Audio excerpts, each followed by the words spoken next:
Buenas tardes, chicos. Hoy en este podcast hablaremos sobre el feminicidio. Hoy tengo unas invitadas muy especiales en las cuales nos van a hablar sobre su perspectiva desde el área de criminalística y derecho y por supuesto de trabajo social. Hoy tenemos como invitada a esta Fabi Granados, que está en la carrera de Derecho y está en tercer semestre.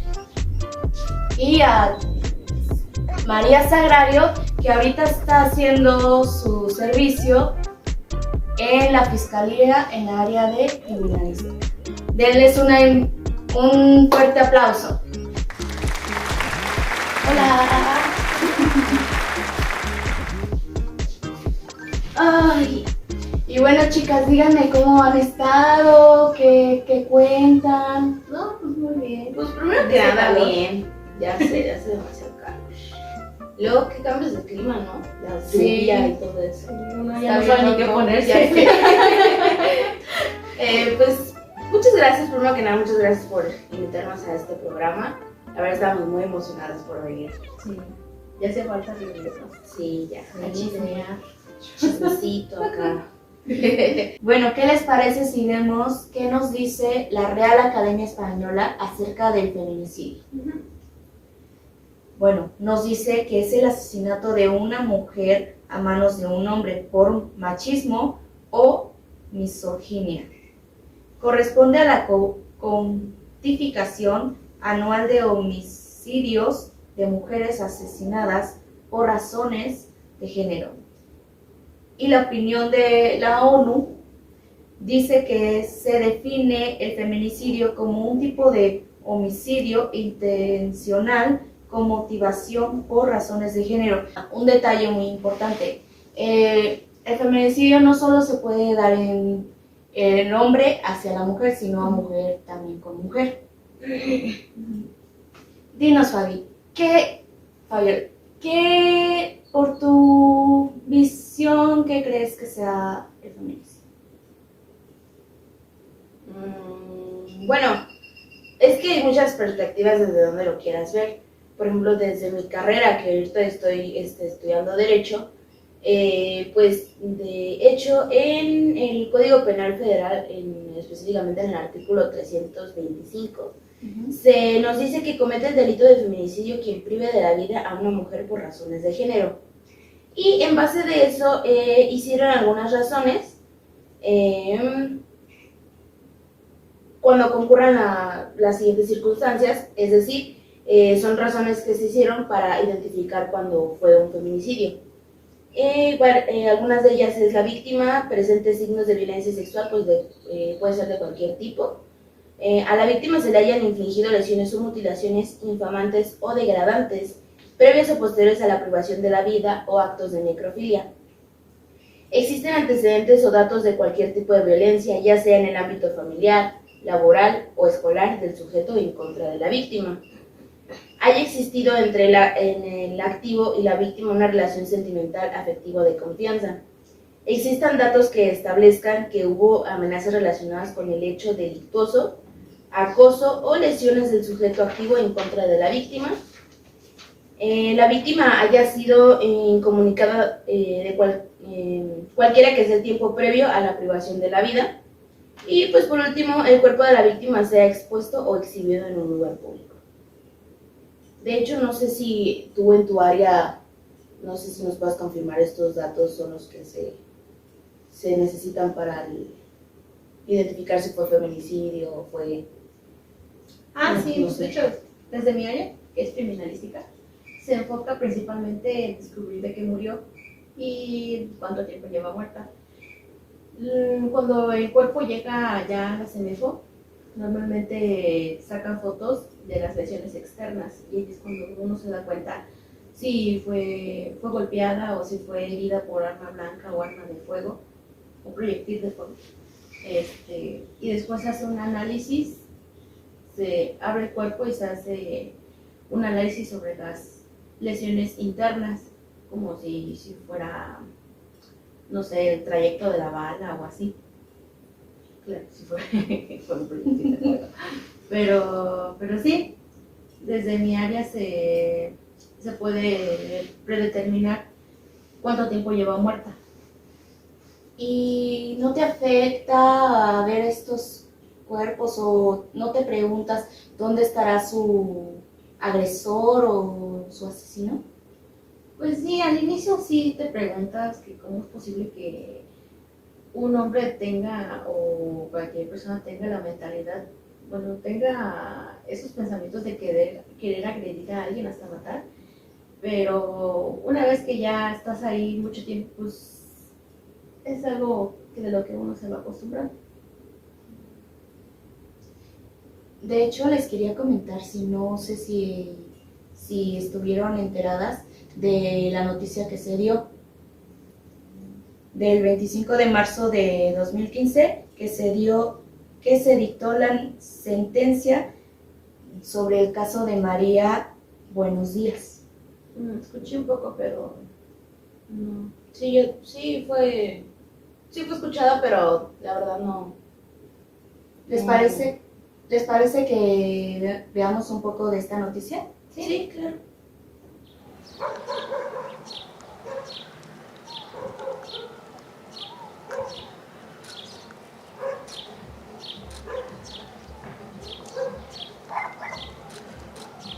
Era como el castillo de la pureza, así en la película como lo describen, esa casa entraba y el zaguán se cerraba.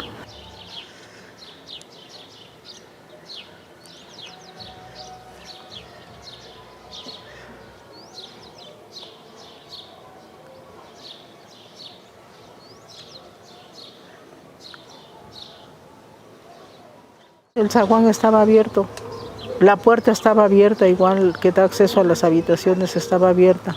Y subimos por las escaleras porque las recámaras están arriba, son dos. Entonces sí, efectivamente el cuerpo de mi hija allí estaba, pero nosotras nunca lo vimos ni colgado, ni suspendido, ni nada. Cuando llegamos estaba acostada en la cama, con claras evidencias de que el cuerpo había sido golpeado, que el cuerpo había sido bañado. Empezamos a revisar de dónde se pudo haber colgado, no veíamos nada. Según el dicho de Julio César, mi hija se colgó de un cordón de 5 milímetros de diámetro de color rosa y los peritos dicen que un clavito. Yo lo que vi fue una armellita pequeña como de 1 centímetro de diámetro la ruedita.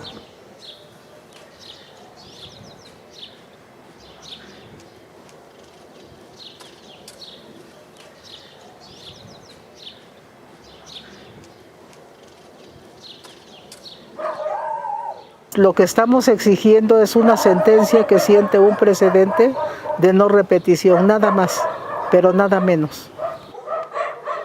Pues simple y sencillamente decirle a las madres de víctimas que no guardemos silencio, porque guardar silencio es como cerrar los ojos en la oscuridad, nada cambia y de nada sirve, que tenemos que levantar la voz para decir ya basta.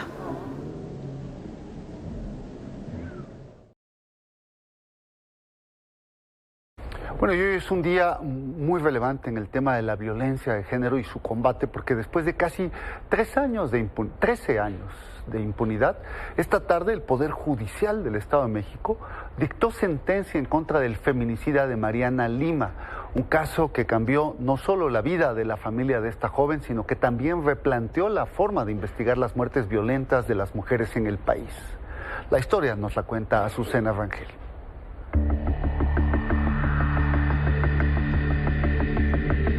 Los asesinos feminicidas, para quitarles la vida a nuestras hijas, se las quitan en un segundo. Y para poder obtener justicia y justicia necesitamos, pues a estas alturas, casi 13 años.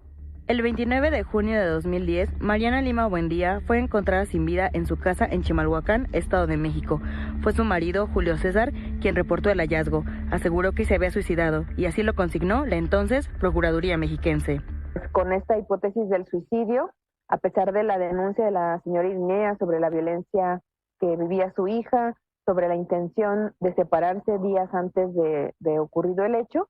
La verdad yo ya la conocía porque yo ya sabía desde un principio y por eso lo denuncié de esa forma, de que Julio César era el que había matado con violencia a mi hija Mariana Lima Buendía. Es un problema de acceso a la justicia que no está aislado, ¿no? Que encontramos grandes deficiencias en cómo se está dando el tratamiento a hechos o la autoridad cuando existe estas dudas, cuando la familia está cuestionando el tema del suicidio. La autoridad tiene la obligación de investigar.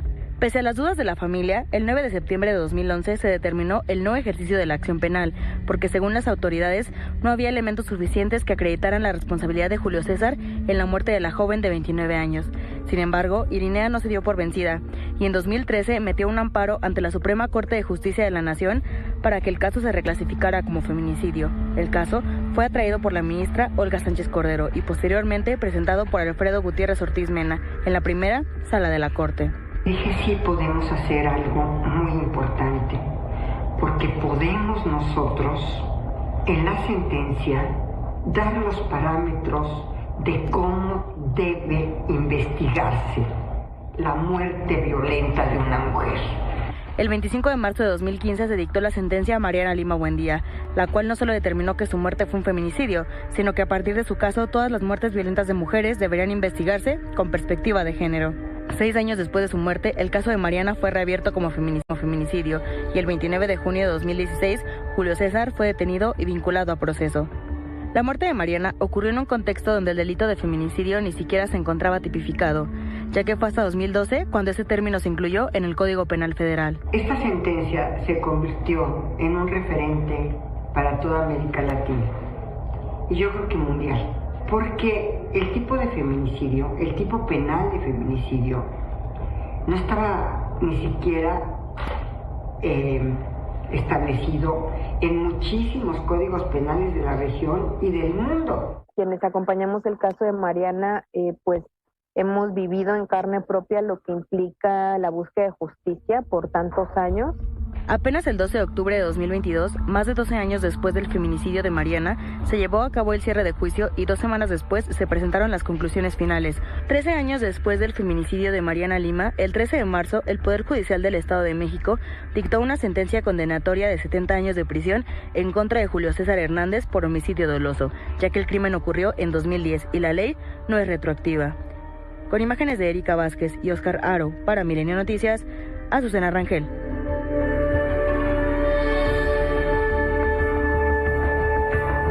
Bueno, ¿tú qué opinas? Pues la verdad sí está muy feo este caso, la verdad. De hecho, creo haber escuchado que gracias a este caso de María se encuentra una sentencia la cual fue dictada por la Suprema Corte de Justicia. De hecho, la mamá, exigió porque nadie le hacía caso, nadie creía que se había suicidado su hija, porque de hecho dicen que fue un suicidio, pero no, la mamá siempre estuvo segura de que había sido el novio, el esposo el que la había matado. Entonces, a base de este caso, pues se dictó la sentencia, en la cual establece que en el caso de muertes de mujeres se debe identificar las conductas que causaron la muerte de la mujer, verificar la presencia o ausencia de motivos que expliquen la muerte violenta, preservar evidencias específicas para determinar si hubo violencia sexual y hacer los periciales pertinentes para determinar si la víctima estaba inmersa en un contexto de violencia. ¿Creen que es tanto hombre como mujer y mujer a mujer, creen que nada más se dé eso? ¿No creen que se dé una mujer hacia un hombre? Sí, de hecho hay un caso de, no sé si lo vieron, de hecho hasta hoy hay un documental en Netflix sobre eso, del caso de Johnny Depp, que su esposa lo agredía, lo golpeaba, de hecho llegó incluso hasta cortarle el dedo, hacerse del baño al lado suyo, incluso hasta mearlo.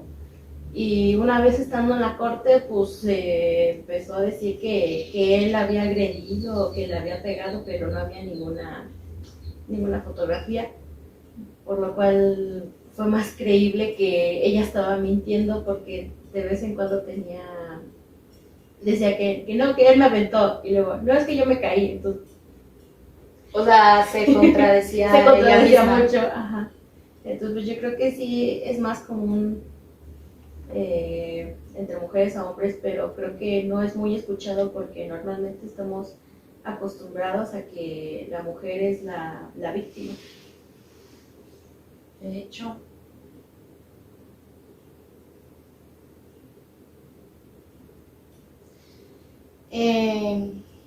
De hecho, en mi área de trabajadora social, nosotros hacemos como que unas entrevistas de violencia. Ya después, si detectamos que esta persona, tanto hombre como mujer, ha recibido una violencia, pues lo citamos para quedar con él de acuerdo de cuándo vamos a hacer una sesión. También observamos, ya cuando hacemos la sesión, estamos alerta de todo, tanto cuáles son sus familiares, si en su casa hay cosas, como por ejemplo un arma de fuego, o si, por ejemplo, si recibió un golpe, estamos alerta de todo. Pero ustedes, ¿cómo llegan a saber que esa persona está sufriendo y hay que analizarla? ¿O cómo Sí, es que porque- llegan directamente a la persona? Claro, aparte no es como muy fácil decir que estás sufriendo de violencia. Incluso, o sea, de hecho las mujeres ahorita, como están los tiempos, siento que hasta tienen miedo por sus agresores y de hecho muchas no denuncian y prefieren seguir sufriendo de esa violencia porque les da el pánico, el miedo de saber qué puede pasar cuando actúe de buena forma y denunciarlo. O sea, eso es muy... O incluso hasta después de denunciar y de que el agresor esté en la cárcel. Hay un caso que estuvo muy difícil ahí donde estoy haciendo mis prácticas, donde la mujer ya había denunciado al hombre, ya estaba en la cárcel, pero quedó muy dañada tanto mental como psicológicamente. Psicológicamente, creo que lo dice. Y tiene el miedo de que en cualquier momento el hombre va a entrar a su casa y agredirla. Incluso esos pensamientos la ha llevado a quererse suicidar. Entonces, pues las psicólogas y la policía normalmente está yendo a su casa para decirle cómo está. Y bueno, yo creo que eso es lo que tú haces, ¿no?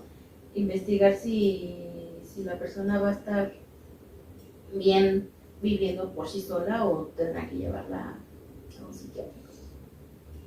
Pues nosotros al momento de que le hacemos las encuestas y anotamos todo, les damos toda la información a personas especiales que se dedican a apoyar a estas mujeres, a estos hombres, las psicólogas, y ellas van a saber cómo decirles que no está bien, van a sensibilizar a esa persona y con ese apoyo podrán a veces que olviden lo que les pasa. Bueno, no tanto que se olviden, pero ya que no les afecte. Porque como tú dices, a pesar de que con esto de que reciben violencia, sí hay una barrera que ellas ponen por el mismo miedo a que sus agresores se enteren y las vuelvan a buscar para maltratarlas. Por eso los psicólogos se hacen como que la privacidad del individuo, o sea, no dan información a otras personas, sino a los que se dedican a hacer el archivo o así. ¿Les parece que vayamos a un corte comercial? Sí, está bien. ¿Te imaginas? Algo muy mexicano, pero italiano y con un toque clásico.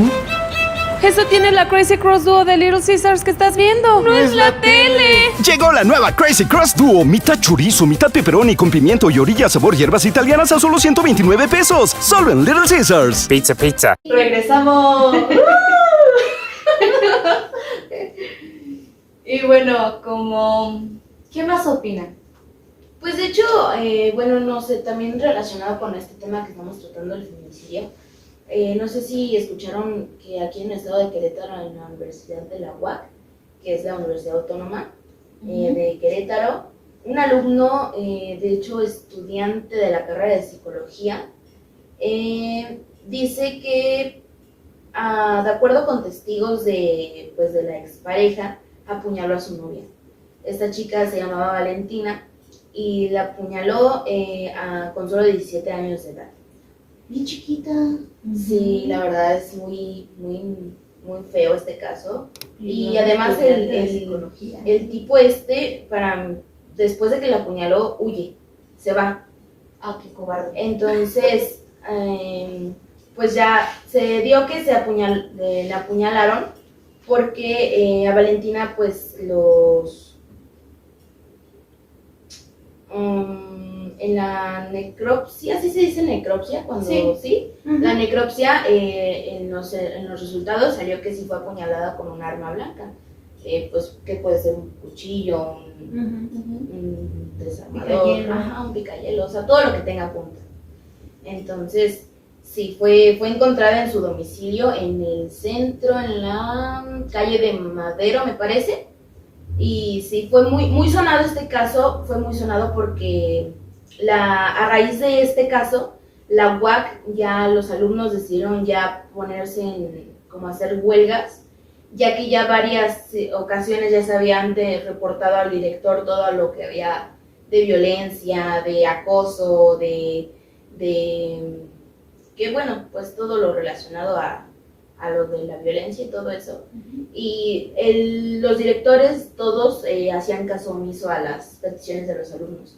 De hecho, fue por parte de alumnos, de maestros, donde se fue llevado todo este caso, y creo la UAC, supuestamente como por apoyo a todas estas situaciones, se puso en paro, pero pues de todas maneras los alumnos seguían haciendo huelgas todos los días. Entonces sí, estuvo muy feo este caso, la verdad. Yo creo que ese problema fue la gota que derramó el vaso, ¿no? Sí. Una vez ya escuchado el caso, yo creo que la demás gente por eso habló, para que fueran escuchadas también sus problemas, lo que les habían hecho los maestros, porque sí, también habían pósters, ¿no? Narrando todo lo que les había sucedido y con nombre y fecha de los maestros. Pero mi duda es, la encontraron en su casa, pero ahí dice que fue como que en la escuela, o sea, ¿cómo fue eso? El acoso ya se había visto por varios compañeros de la pareja, donde pues sí se veía violencia, que el chavo la trataba mal, no sé, realmente no sé si le llegaba a pegar, pero dicen ya los compañeros que sí, que ya se habían visto actitudes por parte de este chavo hacia Valentina. Y pues ese día en la tarde pues fue cuando la apuñaló. Creo se dijo, o sea, bueno, sí se había dicho que la chava ya lo había terminado. Entonces, como el chavo no quería terminarla, pues decidió matarla. Y es como, hermano, ¿qué te pasa? ¿Estás loco? Si no me la quedo yo nadie, ¿no? Claro, sí. Y es increíble, o sea, estudiante de psicología. Ajá. O sea, eso quiere decir que no coincide, o sea, entonces no era su carrera, ¿no? Digo, ¿cómo es que entró ahí? Claro, sí.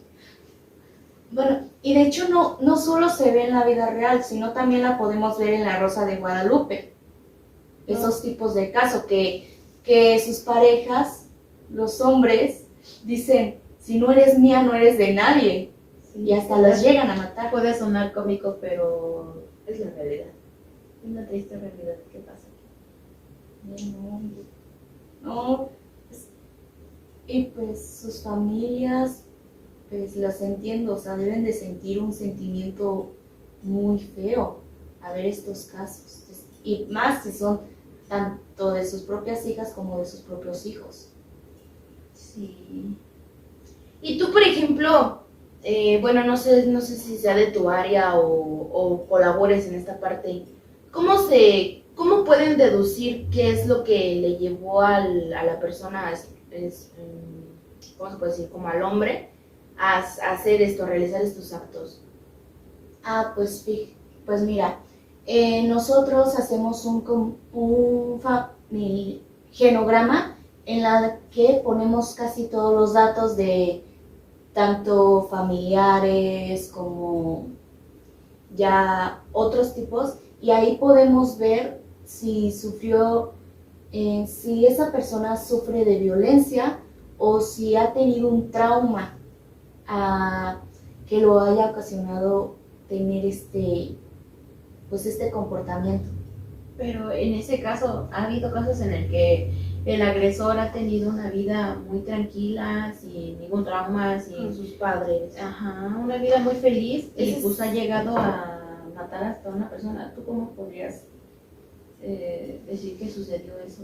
Pues puede que lo haya aprendido de otras personas, no solo de sus familiares, o puede que lo hayan motivado, o sea, motivado o amenazado, o diciendo que si no haces esto vamos a buscar a tu familia. Más bien lo han de ver amenazado. Ajá. O pues simplemente por retos, ¿no? Se dio mucho de los retos. Entonces, Sí. por internet ya ahorita ya las redes sociales son un asco para la sociedad. O sea, todo lo que ven lo quieren hacer. O sea, los retos, todo es como todo por ¿qué vistas. Sí. Claro, todo por vistas, por ganar dinero, porque ahora ya las plataformas te pagan por tener un video viral. Entonces, Sí, o incluso dices, si haces esto te damos cierta cantidad de dinero, y es como de... y ahí va el tonto que lo cree y lo hace. Ajá. Y puede que con esto de que él ya hizo lo de los retos, Ujú.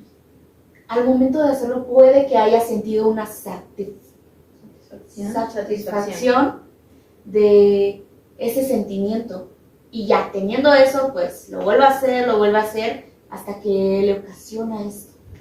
Incluso también hay casos donde las personas agreden primero a animales y de ahí se siguen con las personas. Como el caso de Dahmer, ¿no? Ajá. Sí, que primero diseccionaba los animales atropellados. Pero eso fue porque su papá lo enseñó.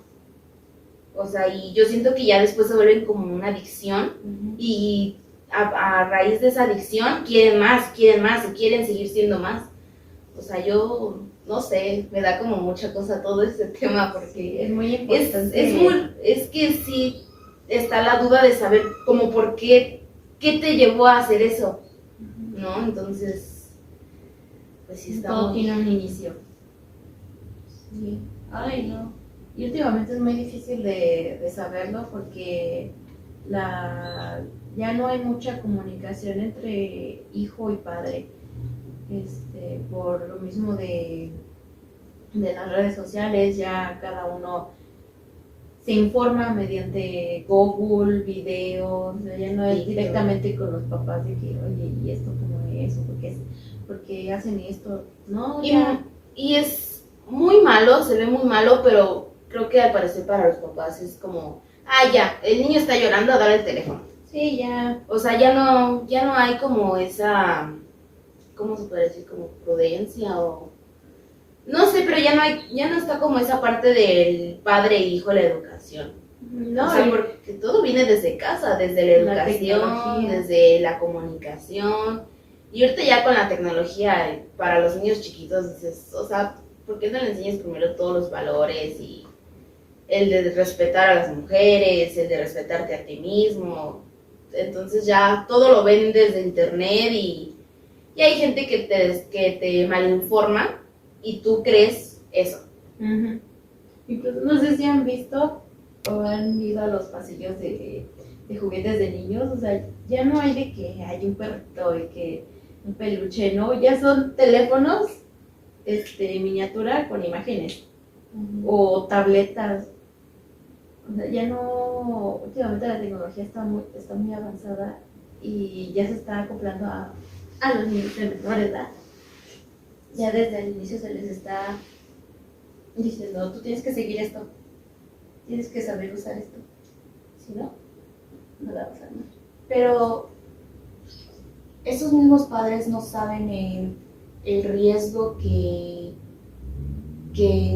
pueden tener sus hijos a decirle, haz esto, tienes que ser igual a él, ¿sí o no?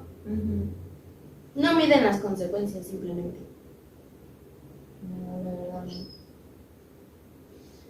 Y bueno, para concluir, el feminicidio es el crimen contra las mujeres por razones de género. Esto nos permite evidenciar la magnitud de esta violencia y presentarla como una grave y creciente problema social que urge atender.